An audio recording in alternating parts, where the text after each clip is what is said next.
Hey everyone, this is Vikram for Glitch. So this time we're going to have both video and audio podcasts. So however you're listening or wherever you're listening, if you get to see me, hi. So in this episode we have Hardik with us. Hardik is a cloud enthusiast. He reached out to me on the things he's doing, and I thought I'll have an interview with him to know what's happening in this domain. I'm not from cloud background, so it was a really helpful session for me to ask what are things happening in cloud, what's his project, and how he came into this career. And there were a lot of insights he shared on how to make a career in cloud technology. Since I was not from this background, it was super exciting for me to ask all kinds of questions, and he was patient enough to answer those. He was a really exciting guy. He really loves what he does. So I think the energy was conveyed in the episode. You will get to see that. I have shared his contact details. If you want to ask more on this topic, or if you want to have more in deep discussion with him, you can definitely reach out to him and let me know if you want such a video podcast more. I'll be happy to do that. So let's get to the episode. Again, welcome to my podcast.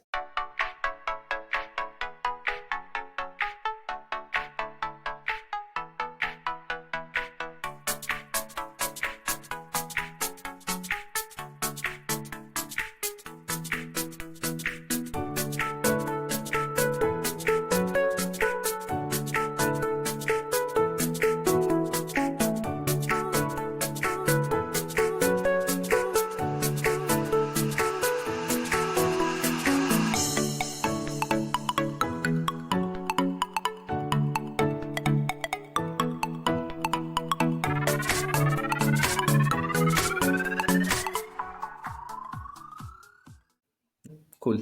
So before we dive into the entire topic, probably you can start with telling about of yourself, like any other version you want, short, long, however it can be. Sure. So as you know, my name is Hardik Ruparel. I'm currently based out of San Jose. I work here as a software developer at Nutanix in San Jose. My goal is like I've been like a cloud engineer for like 3 years of my industry experience out of four, and Mm-hmm. I am hands-on in this field. And like I read a lot of research paper in cloud, and right now I'm just if you call me like if you describe me in 2 words, I'm like a cloud enthusiast right now.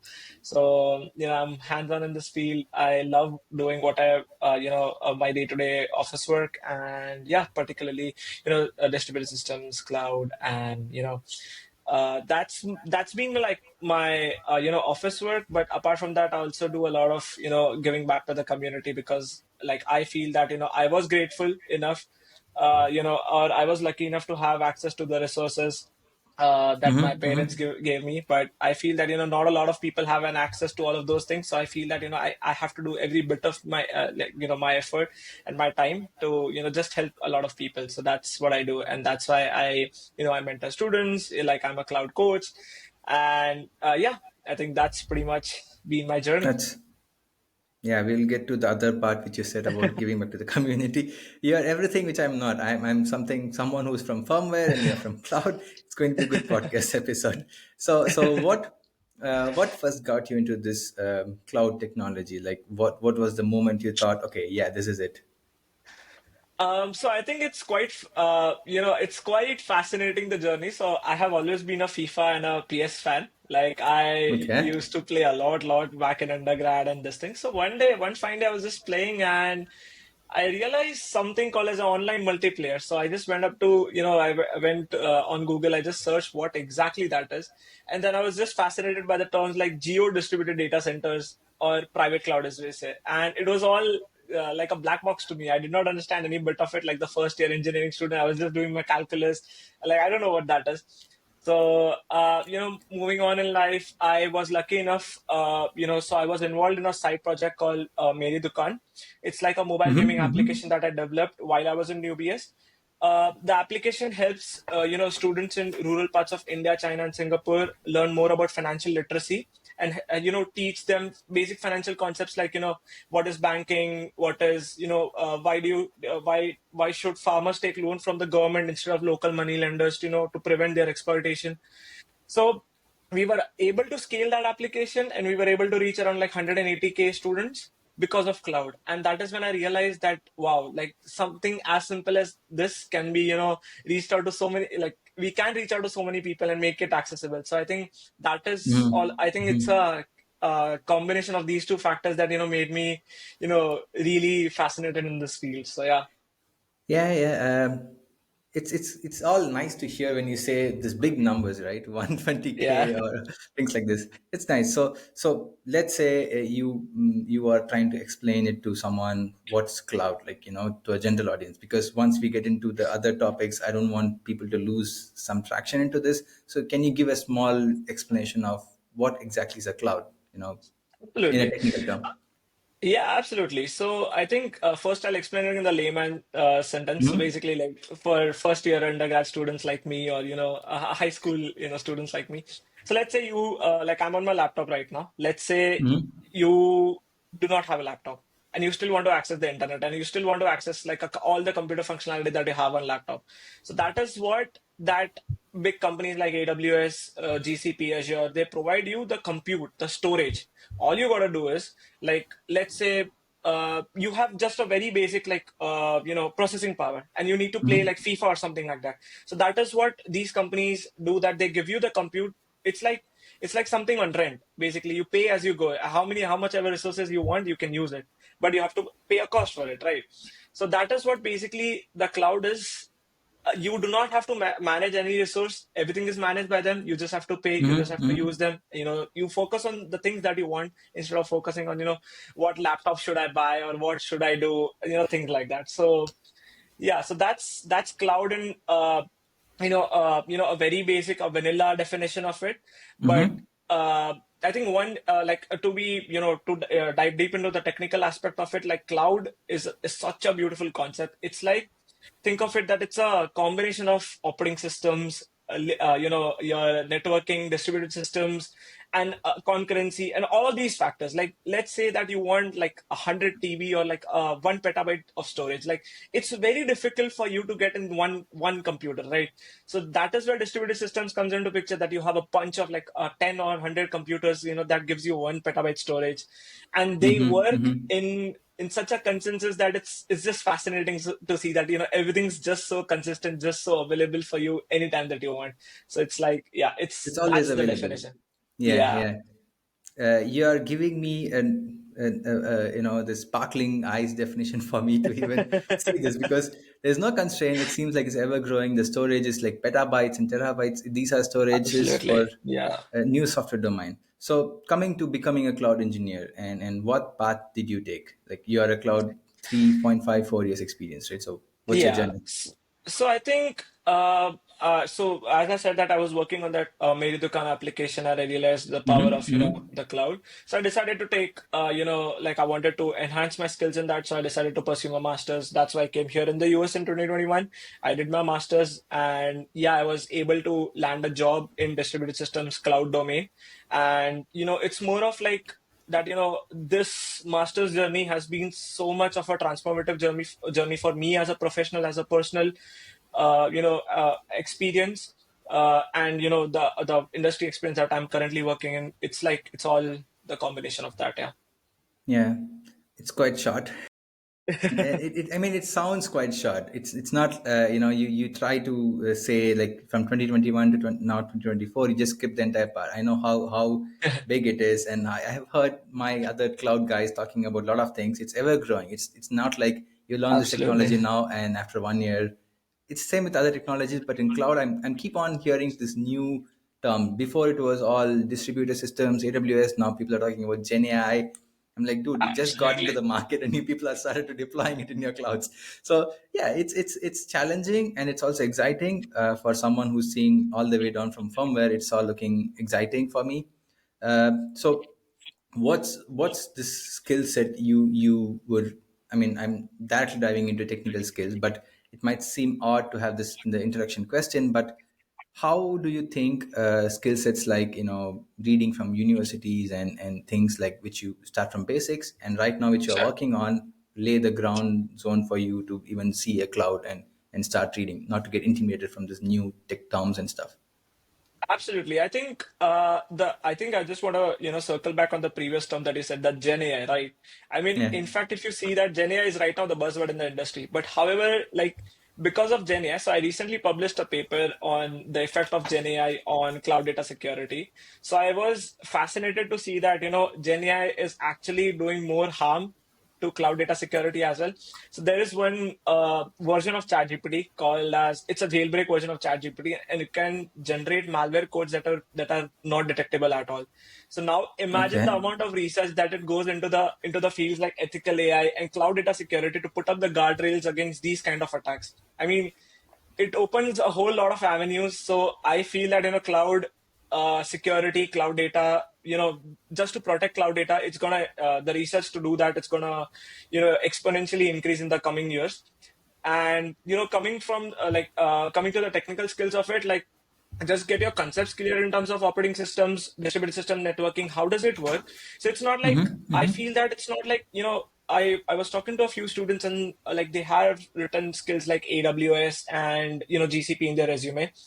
But then when I interviewed them, like it's a technical mock interview, I asked them like, what do you know about AWS? They just point towards directly towards the certification. And I feel that certifications, it is good to have it, but I mean cloud spans a lot more than certification. I mean, you have to get your concepts clear in all of these. How does it work internally? Like, like let's say if I ask you that you and me are logging into the same Google Drive account, how do you handle concurrency? How do you do stuff like that? I know how to log in, but Yeah. what goes underneath it, it's that's the thing that we are looking for, even when we hire software developers in our company. So universities, they'll teach you all of these concepts, and the professors are also going to give you all of these projects as well. Like, and those projects are really amazing. Like if you I took up the parallel and distributed computing course, for example, and Mm-hmm. I learned so much about multi-threading. Like it was just so amazing. Like he was giving us assignments every week. It's all practical. It's all like 300, 400 lines of code that you have to write in C++, and then you realize that how it works and how to save the data from being manipulated by two or three threads. So if you go in that depth of detail, like in that depth of knowledge, you'll understand that what cloud exactly is, and like how is cloud actually working in the background. So yeah, so all of these skills are quite important. So just do all of the assignments. In fact, take up extra courses as well. So there is one amazing lecture by MIT professor in distributed systems. He has posted every lecture online, and he has also Mm-hmm. made his assignments, questions public. You can just go there, you can just check it out, you can just implement it by yourself, and you'll learn a lot. So you Yeah. need not go to university. You can just go on YouTube and do it. Yeah. You have actually touched three in-depth question I had following up, so I need to get you back on the few things you touched upon. First, going for the Okay. certificates part. So let's say beyond certificates, what's this technical skill you think that gives a candidate noticeable edge? For example, something which companies crave for. You did touch on things like AWS and concurrency and stuff. Sure. Yeah, but people, I see people do drive. Even for myself, I tried getting one of my certification on AWS just to know what's existing in the cloud when it all started back in 2016, I guess. But yeah, certificates do get you to a point, just give you some confidence and Absolutely. everything, but it all comes on onto hands-on implementation and everything. But what where does this trade-off lies? Yeah, you need certification from AWS to even touch their Absolutely. clouds, but what gives you the noticeable edge in a company, in an interview? What you did different? So absolutely. So I think if you see at certificates, they'll teach you how to do stuff on cloud, like how to upload data on cloud, how do you hit the APIs, or how do you use cloud for your use case, right? The But we are one-on-ones, actually, yeah. yeah, the one-on-ones, exactly. But we are actually more interested, and in fact, that really excites us is that we ask the question, why did you use this? Or rather, we want the candidates to know when to use it. Like for example, if you have an S3 store and you have a normal SQL database, cloud database, we want the candidates to answer the question, why did you use S3 over another?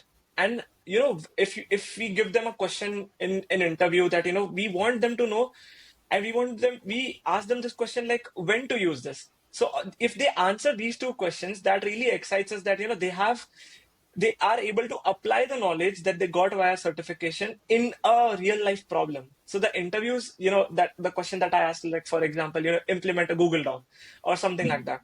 So when to use SQL storage, like probably it's for the metadata, and when to use S3 like storage, something like that. So if they're Mm-hmm. able to navigate through that problem and give us like really convincing answer, that's when we feel So that this you're candidate. saying the debugging mindset is what primarily lies. It transcends Yeah, across the software domain. You need to know your debugging stuff. But I see in cloud you are looking for something extra because there's always some parallel processing happening. It's not like 100%. my Yeah, domain where it's mostly single threaded and you contain that thread. But here I see it's across multiple concurrencies, distributed systems. So you need to maintain the absolutely. session, and that's Yeah, where. So let me dive to the other side of the stuff. For example, I do have my team meetings with the cloud team here. So they normally have this, I would call it four pillars in cloud, like task, operation, technology, and product.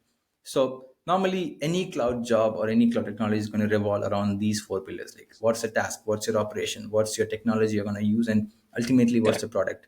So what does your everyday work look like? So how, what it is? You don't have to Sure. share everything about company secrets or anything. Absolutely. Just you can brush off, share how much ever you want. Absolutely. So I think a lot of our time goes in code reading as well. Like for example, Mm-hmm. if we are given a new project, we first like design a well-formed design document. Like it takes like 1.5 month. It takes a lot of rounds of discussion because there are like 10 ways to do things. Like we have to choose the most optimal one because in cloud performance is very important along with consistency and reliability as well. So we have an in-depth discussion about, let's say if we can squeeze like 1 millisecond out of in any way, we are going to do that. Like that's how this industry works. So, like design takes like a good few months to do, and then the implementation takes. But within the design phase, you have to read a lot of code, the existing code, because you have to work on it. And if you break or if you miss anything, the multi-threading is just going to go haywire, and then Yeah, you'll have to there's always debug a a lot race of code. conditions. Yeah. Yeah, always. Yeah, so you have to do that, and then comes the testing. So I feel that the development part is there, it's Mm-hmm. significant as well, but I think the most crucial phases is designing and testing because we need, when we deliver products to our customer, we need to have a good image in the industry as well that our products are reliable, Mm-hmm. and Mm-hmm. and it is the lead's responsibility, the feature lead's responsibility to develop and design those documents, and the product as well. So I think that's how it spans, like from the inception of the product to the delivery. So yeah. That's that's nice. You gave me a new question which I did not even write. So it seems like choosing the right cloud model is everything. Like for example, public, private, or hybrid, whatever model you're choosing, and Absolutely. it's like choosing a team. So how do you think companies or business should treat this as a problem statement? For example, should it be in the design state itself? You should decide, okay, I'm going to choose this Sure. model and I'm going to stick to this, or the team churns it around. Because I think in cloud, while development, you also discover a few things. Or how does it go? Absolutely. I think so. Of course, there are a few iterations when you develop, when you start developing, you realize that, hey, like we should pivot basically. So that's there. But I mean, if we want to choose the right kind of model, like private, public, or hybrid, so I think Mm-hmm. the first question is like, what is the data that you're handling? Like, is it like, regulatory, data that you do not want, the data to go out of your country or, out of the region as well. So you have to Mm-hmm. figure out like what are the constraints that you have, and uh, for example, if so private cloud offers you a lot of control over the data, but of course you have the overhead of managing the data, but the cost is significantly lower than the public cloud. But so that is what, like when you formulate the design problem, or when you formulate the solution for that, you have to figure out a nice sweet spot between the cost, control over the data, and what the customer actually wants. So that those three questions, if you answer this, you'll and of course you need to have your concepts clear about public, private, and hybrid cloud as well. Yeah. And Yeah. actually, there's a new field called as hybrid multi-cloud as well. So it's like, Okay. yeah, I from was one not aware private of this. cloud, Yeah. yeah, from one private cloud, you replicate data, you store data to multiple clouds like AWS, Azure, GCP, or Mm-hmm. to Mm-hmm. other hybrid clouds. So yeah, so if you have all of these concepts clear, you will automatically arrive at a solution by answering these 3 or 4 questions that you have.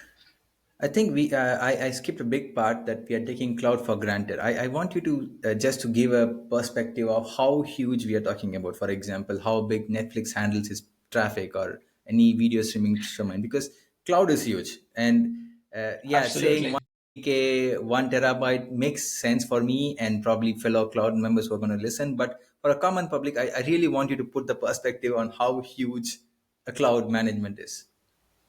Absolutely. So I think, okay, so Google Drive offers you like 5 GB of free storage, right? Yeah, I mean, right now I'm at that stage that I cannot survive without Google One. I have to upgrade my Google Drive because 5 everyone. GB is Yeah, too late. Yeah, exactly, right. So that is what it's going to happen. Like if you look at a few years back, your phones had like 32 GB or 16 GB of storage. Right now you true. cannot work more than 128 GB because the 20 GB itself takes the operating system to download, and if you update a new Mac or something. So you have to have that kind of storage. So storage is going to be a requirement. Okay. And for public, if you see that, are you going to go back to your old photos? Like, for example, if I have a document, I have a habit, to capture a photo so that I can Yeah. reference it or I can scan it later. Now, if the now our memory is so short that we forget like what we scanned or something like that. Are you going to go back in time and you're going to delete that, or you're just going to keep it as is? Because of course you do not remember it, and it's too much of effort. It's Like, why do there. you want to Yeah, take it's a it? garbage data. Yeah. Yeah, Exactly. So the data is going to accumulate year over year, and it's just everything digital. I mean, there's no escape of that. And I think that's the best part of like, and of course, that's the storage part of cloud, but also the compute part of cloud as well. If you look at it like OpenAI, the chat GPT model, it has to train regularly on this thing, right? The new data that is coming true. up, like Yep. web scrapers. Mm-hmm. Yeah. So, like the compute also needs to be a bit more efficient because the try training time it has to reduce, and things like that. Compute is also going to go up because of all of the new LLMs. Everything is moving on the Yeah, cloud. yeah. Even the operating system we put on cloud, it's compute as well. So yeah, You brought in an interesting perspective to my entire narrative. You got the right example because I am a guy who literally survives on Google Photos. I don't know what kind of Google Photos abs- I have. It's all there. I brought the upgraded version of I don't know how many storage I have, probably TBs or something, yeah, and it's all there. And it's the cloud which is constantly storing. It's giving me suggestions like, okay, these people. There's memory, and you go back like 8 years absolutely, back in your time, and it was all before like for example 4 years before I used to have all my music and pictures in my local storage, and it's no longer there. I don't exactly, have any of my pictures, and I think we have also crossed the point where we are not so conscious about digital footprint. We are yeah, fine in Google or Facebook training from our pictures because it's no point in protecting everything and going back to your cave zone mentality. But absolutely, it puts a huge perspective, an interesting perspective in your day-to-day life, that cloud is there, and cloud is anyway in the back end. It's running, and it's not appreciated much in my opinion, because the security perspective, there is storage, there is computation, and all this data is somewhere someone like you is working and protecting it so that nothing gets out of the account yeah, the details. bounds, Yeah, yeah. the boundaries. So what are the how to put it, what are the problem statements you would face? For example, I know with embedded systems my thing, it's probably kbs, and I break my head with such storage. So how do you handle this data to not to be leaked, or is it already been leaked? Because there's a big $1 million question. Google is training Absolutely. from my everything. So how safe is it? Absolutely. So I think industries usually, so like for common people like us, like we just upload on Google Drive and we rely on the Google Yeah. Cloud security for, to handle the stuff for us. But I think when it comes to businesses or organizations, they have, like, there are a few startups, there are a few companies that work in this particular space, and they have their plugins compatible to the cloud. For example, let's say if you're working on AWS, if any company has a lot of data on AWS, so in the AWS marketplace, there are like a few plugins or something like that that Mm-hmm. continuously, that can scan your data for malware, that uses all of these AI, ML models, or even like as simple as, they'll see the user access pattern of where this data is being accessed. So there are a lot of startups that are working in this space, and I feel that cloud security is going to be, exponentially increasing in terms of fields. I think I just read a news article sometime a couple of weeks back. There was like a malware attack because of which all the cloud security stocks went up like 5 to 7%, and it was a Okay. big one. So yeah, so Yeah. it's there. So okay, so I think there's this one interesting take if you see that, like with the increase of compute, the the hashing functions that we use, the security functions that we use, Exactly. there's a huge chance that you can reverse hash it and you can get the data out of it, because the computational is going, I think with the launch of quantum computing, and and in fact, like parallel computing that we have with the GPUs and whatnot, so it is quite probable, not right now, but probably, a few years down the line. So there's Yeah. this research paper that, I was reading about, Uh-huh. why security in data archival is pretty hard. So the thing is, let's say you have a 10-year-old data, okay, that you have archived in some digital tapes. Now, the thing is, let's say someone got a malicious access to that data, and someone was able to decrypt that data and, get access to it. So it becomes like, so the thing is, those are like petabytes of data, and the tapes are like, they have like a bounded IO speed, right? So I was reading a stat that if that amount of data, like I think 90 petabyte or something, gets, if it's accessed by a malicious user, it will take you 90 odd days to read the data, re-encrypt it, and put it. And 90 days, I mean, in that time, the malicious user will have access to everything that you own. So it's Okay. quite Okay. difficult. It's a very difficult problem to solve, security in archival systems. Yeah, and that's why I really wanted to give a perspective, because talking in TBs and technical terms will give the already known people about it, but the common public will need to trust this, that okay, you know what, the pictures I'm putting in are safe. Not that Yeah, if I mean, of course, you don't have your passwords right, and you log into yeah, every other device. That's a basic sanity you need to follow. But other than that, absolutely, the technology as such is safe, and I think it's more reliable, because now we are going a step ahead with cryptocurrencies and economics coming absolutely, into the cloud. And I don't remember when was the last time I visited my bank. It's all done in online. And so absolutely. it's going, because I remember when I started my career, cloud was this new break in technology. Now it's gone beyond. It's become this, from this new cutting edge to become the reliable technology, and most of us rely on cloud computing. And my job, though I'm an Absolutely. embedded engineer, my build machines, my images are over their updates are all going through cloud. So the customer also relies on this. You did talk about this one part where you said Meri Dukan, that side thing of yours. It sounds like this really socially impact powerful thing. So I want you to touch a bit on that. What was the project about? Because I want Sure. audience to hear about it. Absolutely. So I think so it was initially a mobile gaming initiative that we developed, and so it was like, consider it's a Monopoly style board game that you have, wherein like each of the Monopoly properties corresponds to a scenario in our game. Basically, you are a owner of a shop. Like Meri Dukan in English, it terms like it translates to my shop, right? My shop. So yeah, so the idea of the game is like you own a shop for 12 rounds of the game, 12 rounds of the board, and Okay. you'll have to optimize the money that you earn by running the shop, and you have to be very ethical to while running the shop. So there's like 2 3 scenarios, and that is how we teach. Like I'm going to dive in each of these scenarios to teach, like how Yeah, are of we course. using these scenarios to teach students about financial concepts. So like there's the first scenario that a custom sell scenario that we call. A customer comes into your shop and asks for a few items. It's a normal grocery shop. You have to do a quick math and you answer it. If you overcharge the customer, that's a wrong decision making skill, right?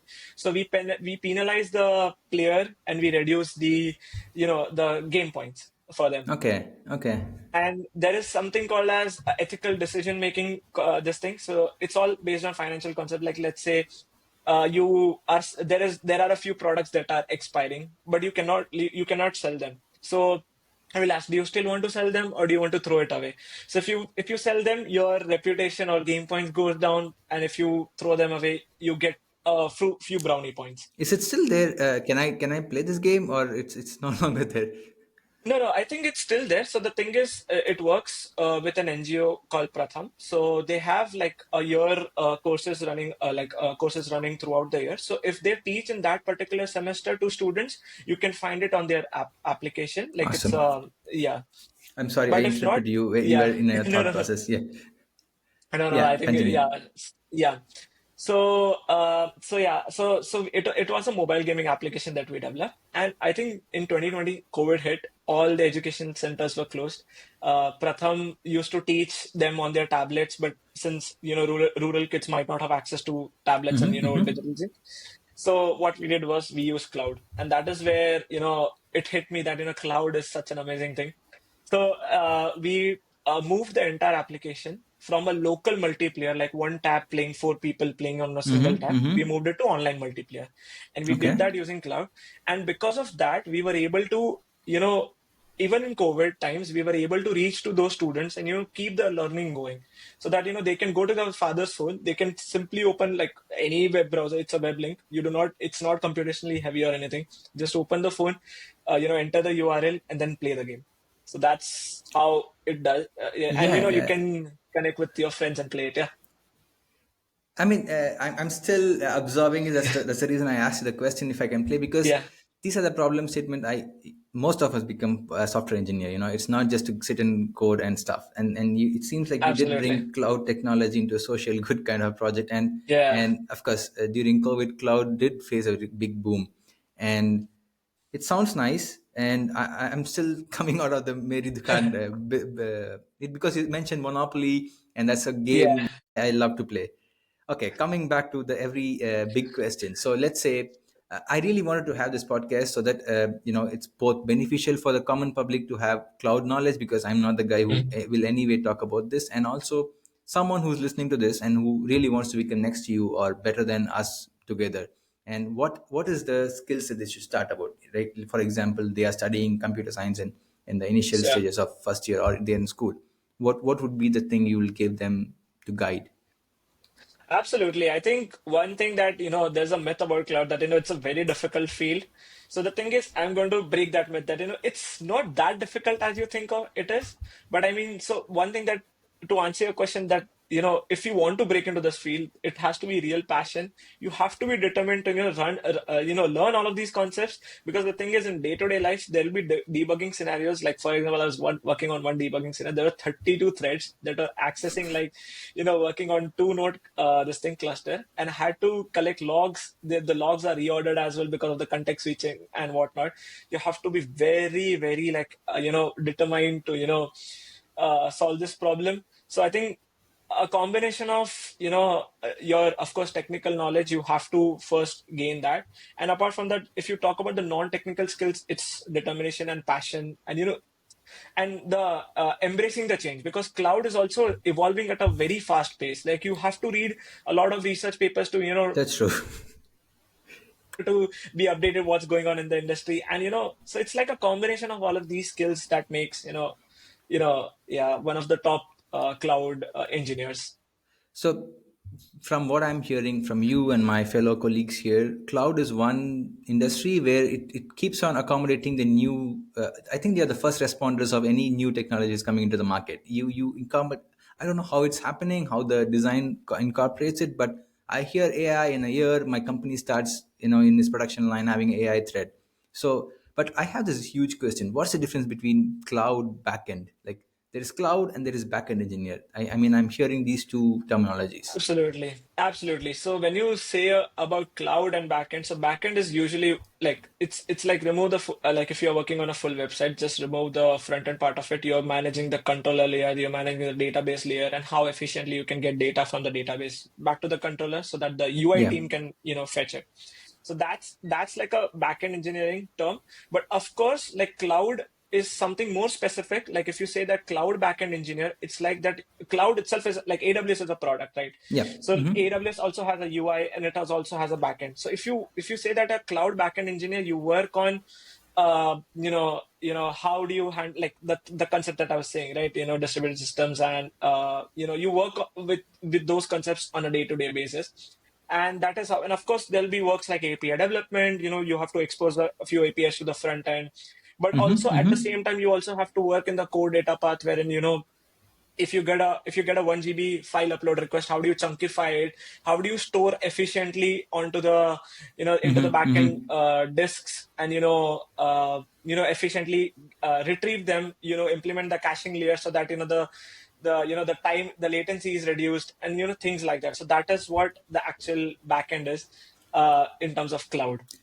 Okay, so it's more on architecture level and design level Yeah, you play around with than the actual implementation part. Because from what you have said, it seems more like you are first deciding where it goes, what's the yeah, model, how's the architecture, and then you start implementing and going around with it. absolutely, So absolutely. let's break the hype a little. So what is the Yeah, harsh truth you would talk about? Because I do, it's a hyped technology. It's not like it's not so sure. posh and everyone doesn't know about it. What's the hard truth about cloud? Yeah, I think that's a good question, though. I think one thing. So, okay, so this is how I should put it. So, you'll never learn enough about cloud. You'll never feel that you have learned completely about cloud. It's like you have no idea how fast this technology is evolving. So, you need to embrace that thing. Like, you have to, like, this is my schedule. Like, this is what I do. I try to read a couple of research paper per week and 2 to 3 engineering blogs from, Netflix, or, I used to read Twitter blogs and Pinterest as well. So I read all of these blogs to understand. So they have beautifully solved every distributing. So there was this, I think, one problem that I remember reading last month, which I still find very fascinating, is they have solved the distributed counting problem, and how they do it. If you go through, you'll yourself understand, how this system works in the back end. So you know you'll gain the practical knowledge of the concepts that you've learned in your university, or the The real time or examples. online. Yeah, yeah. Yeah, exactly. So I think yeah, that's the harsh truth, that you'll never learn enough about this technology. There will be areas which seems like a black box, and it is very, like, very complicated to, uncomplicated, or if you want to say that. But yeah, I think that's the harsh truth. Yeah, So this again brings in another, because you said it's a ever growing field, and of course it's 100%. also fast growing like anything else. For example, it doesn't take 10 years for the new next cloud technology to come in. It's probably next month. So in this Yeah. fast evolving landscape, how can someone who's getting started can future proof their skill set? Because you try to gain a skill and it takes at Sure. least 2 to 3 years to get into this expert level in the skill. So how to future proof? What are the skill sets you see in next decade? Probably it will, it's good to have tools or Absolutely. skill So I sets. think, sure, absolutely. If you're just starting into the this field, so you can just go to YouTube. There are really nice NPTEL courses from IIT College, I think from IIT Madras, or you can just look it up, and you can find operating systems course, the distributed systems course that I was saying. Go to the MIT channel on YouTube to do that, and of course you'll find networking courses and other courses as well on YouTube as well. Just read all of these things. Now try to implement a few projects. One really important project, or one really basic project that I feel, that gives a lot of practical insight, is like spawn 2 processes on your PC, and just try to access one file from those 2 processes, and you'll understand the importance of concurrency and distributed systems. Concurrency. Like, yeah, and it'll take you like a simple 1 hour to implement it. And now with ChatGPT, you can just ask it to generate the code, which I would not recommend, because I want you to implement everything by your own, so that you gain the skills. Yeah, Yeah, and yeah, chat GPT code, I don't trust it either. So if you want to generate your own code, write it. Probably go to paper if you're an absolutely. old school guy, or type it yourself. Exactly, 100% on this one, yeah, on this. So yeah, you do that simple project, and take up, and then the assignments that I was talking about, like these advanced courses, like the MIT Distributed Systems courses, the professor has made public their assignment PDF as well. Try implementing that. Try reading. So try reading a few research paper around that area. That will keep on pushing you inside, in depth of all of these fields, and then probably, and of course, you would need an industry experience as well. But if you have all of these big terms in your resume, along with the projects that you've developed as well, so that's like a good entry point for any new grad, or any early professional engineer into the cloud space.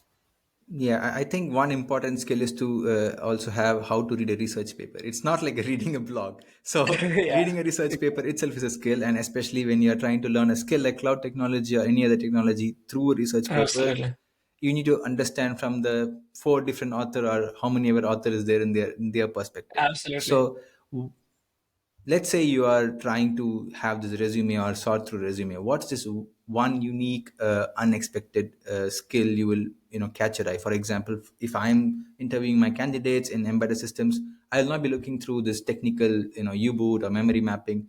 I'll be more excited to know what was the last problem which they failed. you know that's Yeah, what kills your ego. I sit with my debugging for months and I exactly. find 1 KB missing. So in cloud, what is that one thing you look for in a candidate who has experience or who's from fresh out of college? I think it's on a similar line that one thing that you failed, or it's on a Mm-hmm. similar line that like let's say there's a project that they have written is I developed a web application with S3 backend this thing, but if they write below that optimized the system to do Mm-hmm. this, Mm-hmm. so we are more interested in that as why did you do it and what made you choose that path, like, and how did you do it as well. And it need not So be the we best are case. You just want to yeah, know need not what's be. Yeah, okay. because it kind of shows that you are squeezing performance out of every part of the component of the system, but also trying to make sure that you deliver the best system. So it kind of shows us the passion towards the field that you went above and beyond to make something good better. So I think that's the Mm-hmm. thing Mm-hmm. that I usually ask in an interview, and I think a lot of I'm pretty sure a lot of IT professionals like interviewers also ask this, like, yeah, Yeah, like, that's a standard yeah, IT this thing. question. Yeah, exactly. Yeah. So I think that's the thing that we want to see, that determination and sheer passion for you to delivering something better than you can do. So I think that's how you improve upon yourself every day, and that's the thing. Like as an engineer, and it applies to I think all software engineering fields, that you need to Yeah. improve upon yourself every day. So yeah, that's Yeah, it the never stops with your university. That's where question. everything starts. That's where Exactly. they scare you and send you out to the world. So that's taken. Yeah. So I did ask all kinds of questions. So I want you to say, is there anything I missed out? Because you have something to say on this technological field or in your field. You can. It's your platform. I don't want to be a question and answer, not you to bound you into that question. Absolutely. Absolutely. So I think one thing that I wanted to say is that, I'm also kind of, developing a web platform with a cloud. It's a stealth Mm-hmm. project. It's a Mm-hmm. cloud backend. So I think my main goal is to help students. So the idea is that, so as a student, I have myself had a fair share of failures, that getting rejections from the interview, or getting rejection. It feels a lot of like it feels quite overwhelming. So to ease the process a bit, like I'm kind of developing a web peer-to-peer platform wherein I'll connect the interviewer with the interviewee, but of course like Mm-hmm. a with an aspect that we can have like we can prepare the interviewers can prepare the interviewee for their actual coding interview or this thing, so that it reduces a bit of anxiety. If they want job referrals, we can give them, like, they can just reach out to us on the platform. Because I used to go on LinkedIn, I used to spam like 10 people about referrals, and I do, and of course the referrer is also tired of getting all of these spams, right? True. So And your yeah, LinkedIn is not friendly for freshers, of course. You need to have some considerable experience for people to even reach out through LinkedIn, and you need such a absolutely. peer Yeah. to peer. So tell me more about this platform, how it exactly works. Sure. So I think so. The one thing is I'll onboard the interviewers or the IT professionals who are currently working, and I'll onboard the students or job seekers who want to change jobs as well. They can Mm-hmm. connect. If they want a referral, they can just go there, ask for a referral or for a company. It is my job for it is systems job to connect you with the referrer of that company. And we try to we so it's such an unorganized, like if you just spam on LinkedIn, it's quite unorganized, right? So I'm Yeah. making this thing organized. The other thing is that it's there for future versions of this web platform, is that we want to have host webinars from IT professionals Mm-hmm. Mm-hmm. who can give tips on resume. Like I do it myself on TopMate. Like I have mentored around like 100 folks, but I think I can just spare like 8 hours on the weekend. But what if there are like 2 3 people? So that comes out to be like 24 hours over the weekend, right? So we can help a lot of more people. So that's the idea. So that's the main goal, that we want to develop a platform that helps students ease their job process, navigate through any question that they have, be it Mm-hmm. like Mm-hmm. be it very basic, be it very advanced. We are here to help you. And yeah, that's the main So goal of what's it. Yeah. this website called? Like it's live now and people can use it. So I am still developing that. It's live on my local host. Yeah, I'm still Okay. testing it. It's that, but yeah, I think I'll just name it something like Easy Referrals or something to start with it. And yeah, I'll And this will be for across all the domain or just for cloud? sure, like whatever. No, it can be across all the domain. Like for example, if I onboard like a few consultants who are not in the like for example in the non-technical job, if Mm-hmm. other students like in the non-technical field wants to look up for the referrals for that, like I'll just It's a really good onboard them. initiative, man. Because I know how super intense, hard it is to find a job in technical domain, and especially with the referral and stuff. So what you're doing will entirely break the intimidation part for the fresher candidate. I don't think Absolutely.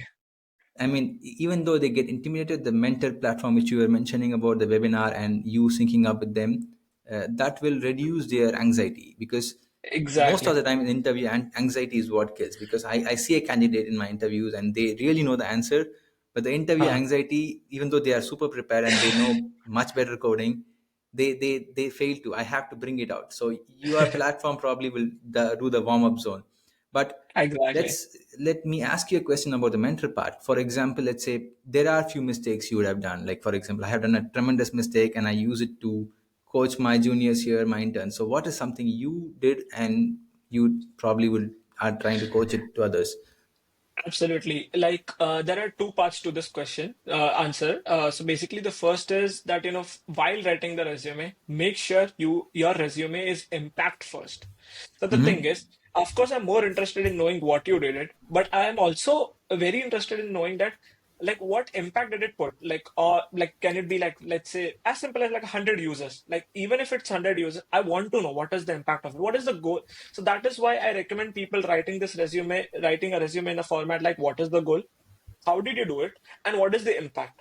And if there is a space crunch, I would recommend the mentee to condense point one and two and write it in one thing, but never ever compromise on point number three.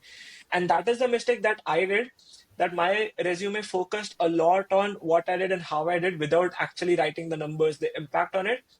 And The quantitative I part. Hmm. yeah, exactly. So you have to quantify the impact. And I faced a lot of rejections for 3, 4 months, but then I realized that there was something wrong with it.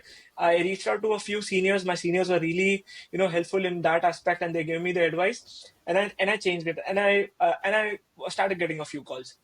I think that's the one part that that you should actually yeah focus on while writing the resume.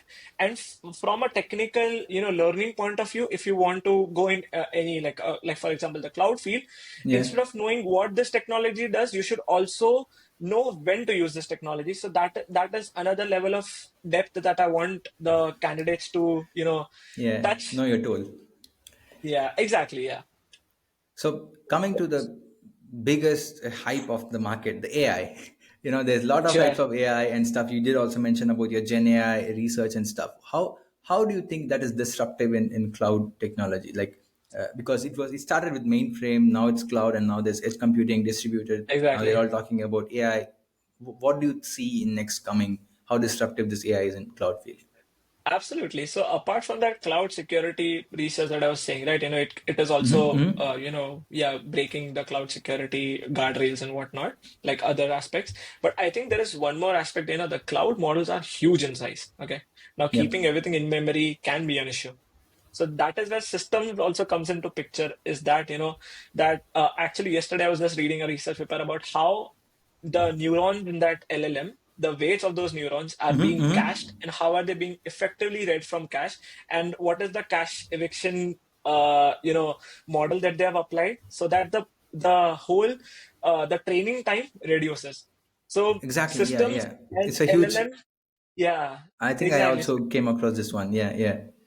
Yeah, so it's like it's if you go if you go, like for example right now Gen AI is like actually the buzzword, everyone uses it. Yep. But also like it's the systems, and it's the compute storage and everything that is powering those models as well. So I think Mm-hmm. if that one thing goes up, the other thing is definitely going to follow, and it's going to make things, a bit more performant. But Yeah. don't you also think, for example, in my field, it's same LLM and all this weightage model, I was reading for a technical perspective or the firmware, how it's going to happen. There's always this bottleneck, yeah, this AI is not a new term. It's been there since 40, 50 years back. I have been reading LLM papers in 1990s. So it's a pretty old algorithm, Sure. but there's also this bottleneck where yeah I think we are putting a lot of hopes on AI than the actual technology, the architecture of how the AI should Yeah. work. So coming from a cloud perspective, don't you think it's going to flood this small architecture we right now have? Because how do you think it will flow? Absolutely. So I think from my perspective, I think I still feel that, the systems, the systems in the cloud domain, it's gonna, increase a lot in terms of like, the investment that the companies are putting, or, Mm-hmm. things like that. So I think Microsoft has something called as Project Silica. So it's called that, it's like that you want to store your data for millenniums on I think in a glass, like Project Silica. Yeah. So you can actually do that without any data loss. So so that Okay. offloads a lot of, so the thing is, as in, like, if you can imagine 10 years from now, I think AI, and I think with the Tesla launching the humanoid bots and robo Yeah. taxi as well. So I think AI is going to be there. It's not going anywhere. I think we are in the something called as an AI era. Like in 2020, we were in the, sorry, 2000s, we were in the networking internet Yeah, boom, right? yeah, the So bubble. right now it's yeah. So right now it's the AI era. So I think it's not going anywhere. And the cloud, actually, it's going to be getting a lot of investments because the data is just there. You have to do it. Compute, you have to make it better for, to train the models better. Mm-hmm, mm-hmm, But mm-hmm. at the same time, you also have to find a sweet spot. Like, for example, like in use cases like IoT or things like that, or for example, on your local phone, like with the Apple Intelligence and something, uh, like you have to optimize, or you have to compress the model as well, so that the performance does not decrease, but you can actually work with limited resources as well. So things like that. Exactly. So yeah, so I think that is where the systems problem can also come into picture, that how do you, you know how is the model compressed, and how do you store it on your phone, and Mm-hmm, just a mm-hmm. local model running. So I think, yeah, the avenues are just yeah, it's just too many avenues. Yeah.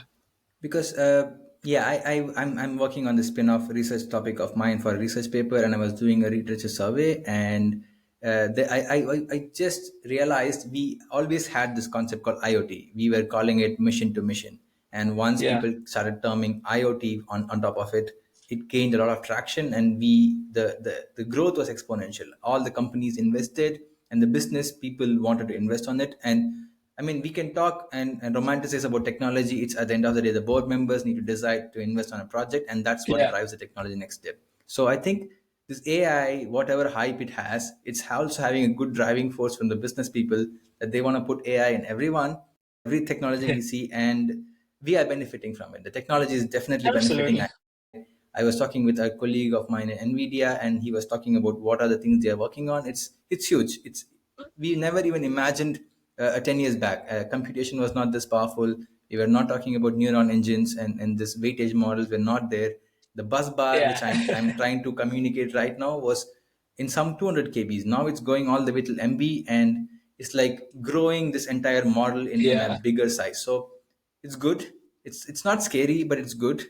Yeah. And the thing which I am jealous is that the new students and new universities which are going to do research on is something which is completely in a next step. Because when I was in my university, we were researching on microcontrollers which were back Yeah. in 1990s architecture. Now they are all the way jumped upon to parallel computing and FPGA Absolutely. boards and everything. So let me go to the last question. I don't want to drag around. Sure. So if you give this cloud developers this superpower, to make your life easier, what would it be? Like it could be anything, but I'm just putting it in a out of the box kind of question.